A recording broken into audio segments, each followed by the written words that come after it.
यहाँ एक प्रसिद्ध बौद्ध कहानी है जो मानव प्रकृति को और अपने आंतरिक आत्मा को समझने के महत्व को छूती है। इस कहानी को अक्सर बुद्ध के नाम से जाना जाता है और इसे दो भेड़ियां कहा जाता है। एक बार बुद्ध अपने शिष्यों को एकत्र किया और कहा, हर व्यक्ति के अंदर दो भेड़ियां होती हैं जो हमेशा एक दूसरे के खिलवाड़ में रहती हैं। एक भेड़िया क्रोध, घृणा, लालच और सभी नकारात्मक गुणों का प्रतीक होता है जो किसी को नष्ट कर सकते हैं। दूसरी भेड़िया प्यार, करुणा, दया और सभी सकारात्मक गुणों का प्रतीक होता है। शिष्यों को इस संपूर्ण कहानी के प्रति आकर्षित हो गया और उन्होंने बुद्ध से पूछा, महान गुरु, इन दोनों भेड़ियों में से कौन जीतता है?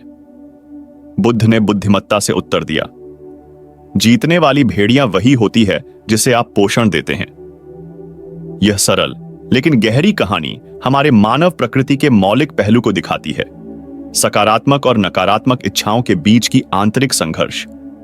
यह हमें याद दिलाती है कि हमें उन गुणों को चुनने की शक्ति है जिन्हें हम पोषण और प्राप्त करते हैं। इस कहानी से हमें कई महत्वपूर्ण सीखने को मिलती है। आंतरिक संघर्ष की जागरूकता, अपने आप के भीतर के संघर्ष को समझना महत्वपूर्ण है। हम सभी के पास सकारात्मक और नकारात्मक गुण होते हैं और इस द्वैत को स्वीकार करना आत्म सुधारण की ओर पहला कदम है। चयन की शक्ति, हमारे कार्यों और विचारों का चयन करने की हमें शक्ति होती है। अच्छी भेड़िया को पोषण देने का यह जिम्मेदारी हमारी अपनी है, जिससे हम प्यार, करुणा और दया जैसे गुणों को पैदा कर सकते हैं जो एक और आत्मिक और हार्मोनियस जीवन की ओर ले जाते हैं। सावधानी, इस कहानी में मानसिकता का महत्व है। अपने विचारों और क्रियाओं के बारे में सावधान रहने से हमें इच्छानुसार चयन करने में मदद मिलती है और हमारी नकारात्मक प्रवृत्तियों के बल का समर्थन नहीं करते। व्यक्तिगत जिम्मेदारी, आखिरकार हम अपने अपने कार्यों के और अपनी आत्मिक गुणों के लिए जिम्मेदार होते हैं।